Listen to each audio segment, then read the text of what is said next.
My name is Rachid. I'm Moroccan. I am a former Muslim. I used to be a Muslim in Morocco for 19 years. Then I converted in 1990, and I have lived in Morocco as a secret believer for Christ since 1990 until 2005. I did a lot of stuff with the Bible Society, translating the Bible, distributing the Bible inside the country, and I even started a project to translate the Quran to the Moroccan dialect. Now I work in media, and I do shows for Middle East and North Africa and try to explain to them what is the differences between Christianity and Islam. And so far we recorded more than 77 live episodes, 1 hour and a half each, and 55 episodes of another show taped, all comparing Christianity and Islam. I was raised in a Muslim family, very traditional, very conservative. My dad is an imam. He's still an imam in a mosque until today. And my grandpa also was an imam. My uncle was an imam. So all our family members are really devout Muslims. And I was raised at 6 years old. I memorized 1/6 of the Quran. I started going to the mosque at age of 4, and I learned all the prayers at age of 4. I did the washing and everything at age of 4. And I was raised as any other Muslim. I respected Islam, and I loved my dad, and I was going to be his successor. And but it didn't work out that way. God had a plan for me, and one day I was hearing about Jesus Christ in radio. Then I started correspondence courses for 4 years, and that led me to accept Christ in my life. Islam is the same as it was 1400 years ago and today as texts. We're talking about texts. People talk about moderate Islam, talk about political Islam, talk about fanatic Islam, and different names of Islam. But when I was raised, I never heard these terms, and my dad never taught me there is different kinds of Islam. There is one Islam. There is differences, for example, between Sunnah and Shia, but those differences are not in the main core of Islam. So, for example, let's talk about jihad. Jihad exists in Shia and Sunnah and everywhere. So there is no moderate Islam and a fanatic Islam. Islam is always the same and always will stay the same because texts are the same. They never changed. And in my country, I lived 32 years in my country. I never heard these terms. It just these terms are really wide in the West, but not in our countries.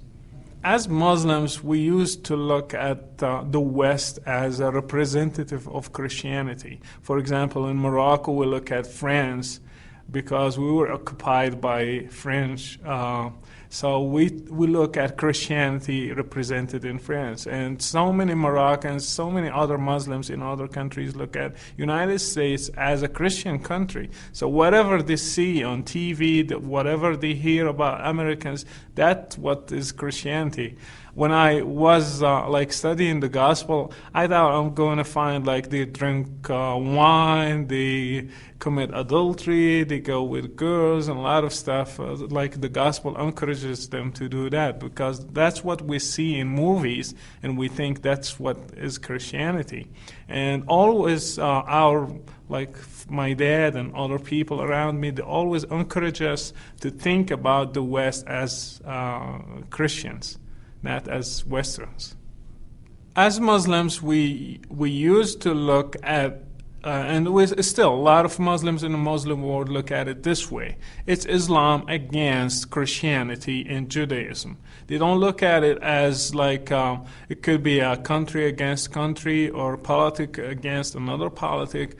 It's Christianity against Islam. They think we have like a conspiracy theory. It's in our blood. We believe that the whole world is against Islam. They are trying to convert us. They are trying to use politics to defeat us because they are jealous of our Islamic great religion. So that's how we think about the West. We take it always religiously.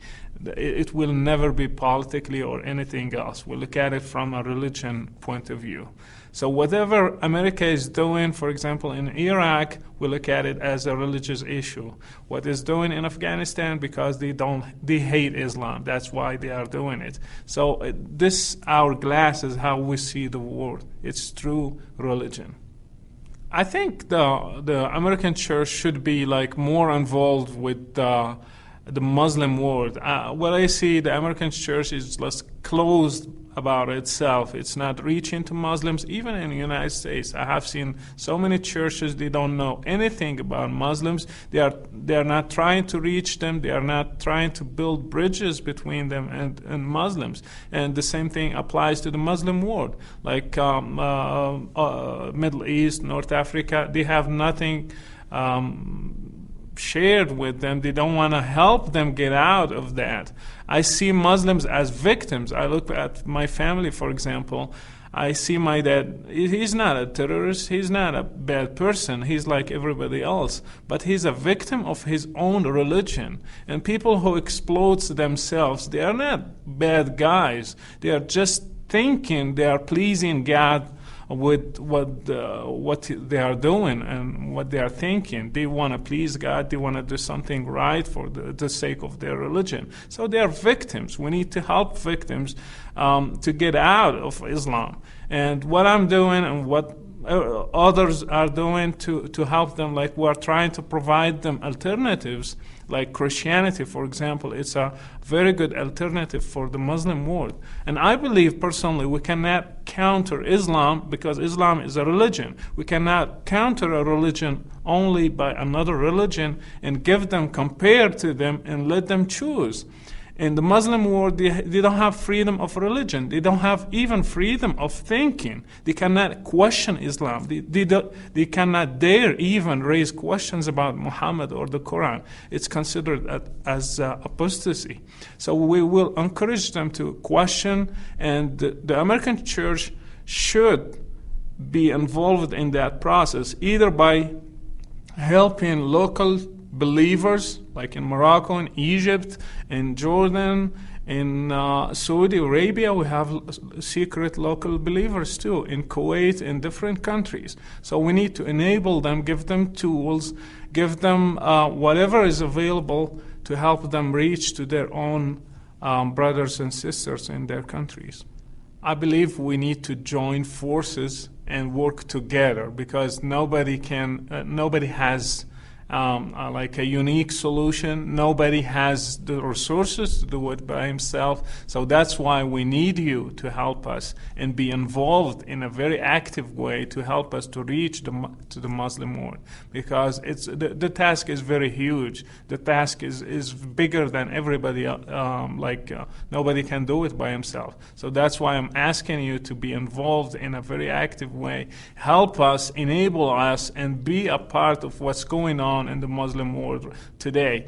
In like 10 years ago, we didn't hear about many converts in the Muslim world. Today we hear about thousands and even millions in Egypt, for example. We hear about more than 2 million converts in Egypt. And that could not have been done if some people didn't join forces and resources to reach to the Muslims in Egypt, for example. So that's why we ask you to be a part of what's happening now in the Muslim world. I'm doing what I'm doing personally out of my heart, and I'm doing it. I always, when I sit in front of the camera, I imagine my dad. I'm talking to my dad and my mom, my brothers and sisters. And always when I pray for them and think about them and think about myself, if I didn't have this opportunity through radio to hear about Jesus Christ, would I be here today? Probably I'm one of those terrorists who exploded themselves, because I like God and I want to please Him. So I always look at it this way. I pray always for my family, and I try to reach to my people, my own people, with my own heart. It's very hard when I think about them being victims of Islam. And I just want you to feel what I feel toward my people. I want to help them. So I want you to help us, help them get out of what they are suffering. They don't have any other options. They don't think they are wrong. So we need to show them that they are wrong in a respectful, loving way, and very bold way too. We don't change facts. We don't tell them lies. We say it boldly with love and respect to them.